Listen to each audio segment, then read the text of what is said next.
El Barça a levantar la cara después de la derrota en el clásico contra el Real Madrid, va a recibir a Elche y a partir de acá vendrá la operación cicatriz, que sanen las heridas que dejó el clásico, sí, pero que sanen también los futbolistas que no tiene a su disposición Hansi Flick. ¿Cuánto tiempo va a tomar para ver la mejor versión del Barça otra vez? Con Marisa, con Rodra, Gemma Soler, bienvenidos los tres, Gemma, para comenzar contigo. Eh, Quiero hablar de Lamine Yamal, porque creo que fue el nombre propio del Barcelona para el clásico. Ya hablaremos de los lesionados, ya hablaremos de cuánto tiempo tomarán varios jugadores en estar o no estar, pero Lamine Yamal es uno de ellos porque sigue acarreando el tema de la pubitis. Creo que es una buena explicación, no sé si excusa o explicación para su bajo rendimiento en el clásico, pero realmente cómo está físicamente Lamine Yamal. Ya han dicho que no necesita cirugía, pero entonces, ¿cuál es el plan? ¿Y cuánto crees que tardaremos en ver otra vez a un Lamine Yamal al 100%? Bienvenida. Ay, Mau, es realmente muy difícil de saber porque es una lesión compleja. Se ha Sí. decidido no hacer cirugía porque se considera que es lo mejor. Tampoco es una lesión que pueda tener reposo absoluto. Son unas molestias, le permite seguir jugando, cuidándose, pero haciendo actividad relativa. Sí que es verdad que hablando estas semanas con exfutbolistas que habían sufrido esto, porque también es una lesión que tampoco hay tanta ciencia ni es tan habitual. Muchos decían que ellos no entrenaban tanto, pero luego sí que hacían el esfuerzo en el partido.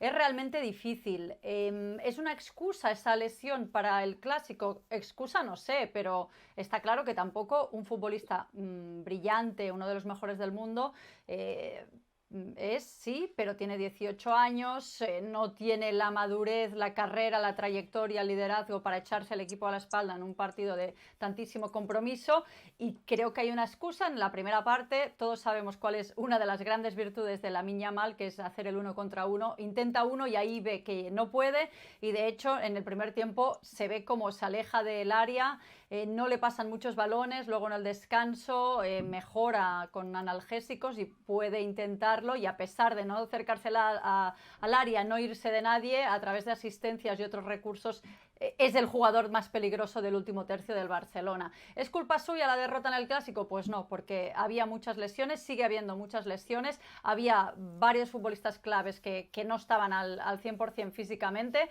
¿Es preocupante el global del momento del Barcelona? Sí lo es, hay un tema físico que se apunta bastante grave. Es verdad que cuando vos hablas con el cuerpo responsable del Barcelona dicen, a ver, no, hay el mismo número de lesiones que el año pasado, 14. Es verdad que esta vez afectan a jugadores más clave, uno de ellos lógicamente Lamine Yamal, Rafinha, y lo de Pedri sí que hay un clima, te diría, Mau, de depresión en Barcelona, porque piensa que Pedri Uf. el año pasado no se lesionó nunca, solo un partido por gastroenteritis, y se pensaba en Barcelona que todo iba a andar bien, que ya no se iba a lesionar más, y claro, una lesión que lo va a tener un poco más de un mes alejado, eso preocupa muchísimo, y además pues sumado a la cuestión de Lamine Yamal, sí.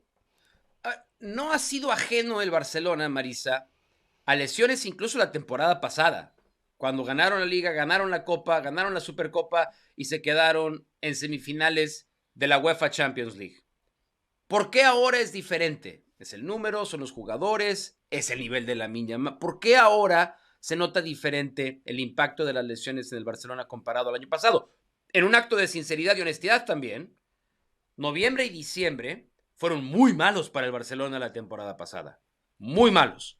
Termina el año con esa derrota ante el Atlético de Madrid, pero empieza enero y es cuando despunta. Pero, ¿notas tú alguna diferencia entre el rendimiento aún con lesiones de la 24-25 a lo que llevamos de la 25-26? Es verdad, terminó mal ese año que mencionas y después vino el repunte y la sorpresa y el ganar partidos que parecían inganables y el tener partidos donde parecía que iban a caer y levantaban la cara y sacaban todo este ADN barcelonista del que tanto hablan y que tanto regodean y que tanto se habla.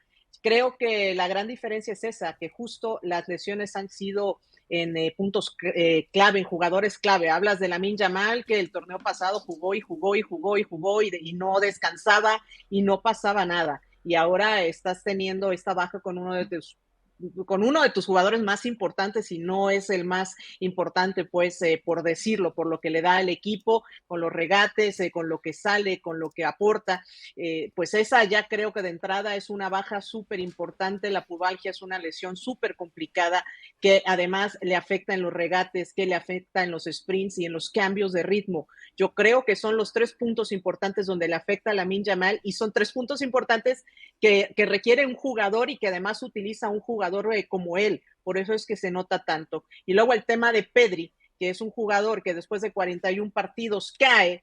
Es así como que a Pedri no me lo toquen y terminan tocándolo. Yo creo que esto le va a pesar mucho en el medio campo al equipo de Barcelona, ya de por sí con las 13 lesiones que tiene esta temporada. Los nombres creo que han sido clave. Quizás los recambios en su momento en el año pasado habían sido importantes, pero ahora con estos nombres clave que le aportan directamente al equipo, creo que se ve la baja. Sí, la buena noticia, lo de Lewandowski y del Olmo, que por lo menos va a poder aportar un poquito ahí atrás con la ausencia de Pedri, si es que arranca, pero yo creo que es eso, posiciones clave de jugadores que habían estado todos los minutos y no habían pasado por estas lesiones. Yo también creo que en el caso de Hansi Flick, Rodra, ve el equipo que tiene, entiende que puede jugar mucho, debería de jugar mucho mejor de lo que ha jugado en las últimas semanas. Pero también ve los demás y ve, el Real Madrid a lo mejor no va a tener esos picos y valles tan pronunciados como los tuvo en el curso anterior. El Atlético de Madrid arrancó peor, pero de pronto nos da alguna señal de que podría andar bien. Si tú tuvieras que apostar hoy por el destino final del Barcelona cuando nos volvamos a reunir en mayo del 2026, para cómo van las cosas, ¿qué tan optimista debería ser el aficionado del Barcelona de que la temporada esta se puede parecer a la temporada anterior? Yo creo que no se va a parecer a nivel de títulos. Creo que este año yo llevo notando desde el inicio que no tienen el mismo nivel de hambre, que lo suelo repetir esto, y es lo que vi, es lo que aprecié cuando les vi también en el campo del Rayo, de verles tan de cerca. Y luego, este año, como me está tocando también hablar bastante del Barça, en las tertulias y todo, intento también poder enterarme un poco allí de cómo está la situación con la gente de allí, de dentro. Y estuve hablando estos días y me contaron, yo les dije, y esto, este bajón, y este también esta falta de colmillo, también el tema físico. Y me dijeron de dentro que ellos señalan la pretemporada. Y me pareció curioso porque el Barça tuvo una pretemporada de muchos días. El doble, más del doble que la del Madrid. Ajá. Pero me contaron que fue un poco engañosa. Que fueron a Asia, tuvieron muchísimos viajes, apenas pudieron entrenar. No sé el detalle exacto que me comentaron ahí, era porque todos sí que estaban en esos entrenamientos, tenían a todos, pero era que entre los viajes y tal, que no lograron, o sea, que parecían muchos días, pero que en realidad no fueron tantos. Y lo que me contaban también es que en esa pretemporada jugaron contra rivales muy débiles y el equipo les aplastó. Y entonces eso generó una corriente dentro del vestuario de, ¡buah! Venimos de un año pletórico, somos los mejores, el Madrid viene de capa caída, el Madrid viene sin pretemporada, y eso instauró dentro del vestuario un poco de clima de relajación que ya Flick, me dicen, empezó ya a detectar él en los suyos.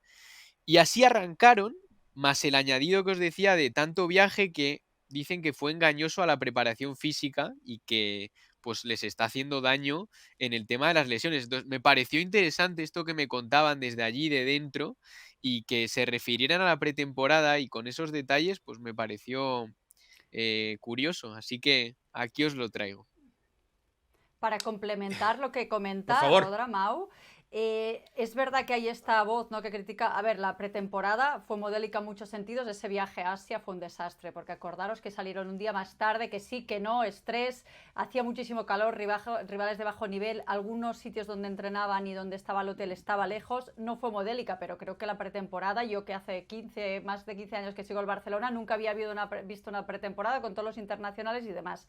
Sí que es verdad que el cuerpo físico, que es el mismo que el del año pasado y que no escoge Hansi Flick, porque él cuando llega le dicen el apartado físico lo decimos nosotros porque los entrenadores os vais y os venís y hay un problema físico, llevaron a Julio Tous, a Martínez, y el año pasado los sobreelogiábamos, pero ¿qué pasa? En esas semifinales que mencionas, Mau, el equipo acaba fundido a final de temporada. Entonces este año las cargas de trabajo han hecho un trabajo menos intenso y es verdad que hay jugadores, hay muchas sensibilidades diferentes en el vestuario culé, pero es verdad que hay algunos que se quejan que no se trabaja suficiente la fuerza y hay voces que cuando los resultados no acompañan están tomando bastante fuerza en los últimos días. A mí me dicen que no es un sentir generalizado, pero muchos tienen sus preparadores físicos, pero creo que esto no es exclusivo del Barcelona, sino que pasa en todas partes.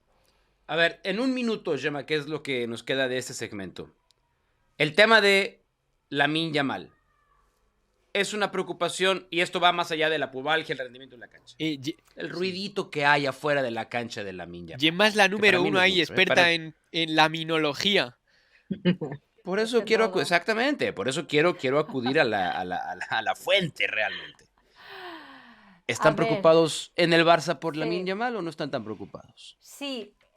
Yo esta semana he hablado con mucha gente en este sentido porque se ha convertido en personaje de prensa del corazón en Barcelona. Sabemos todo. Sabemos que se ha comprado la casa de Shakira y Piqué, con quién va a vivir, qué obras va a hacer. Lo sabemos absolutamente todo al dedillo, que estuvo en Milán el lunes, su día de fiesta. Tenía todo el derecho del mundo. Es una lesión que le permite moverse.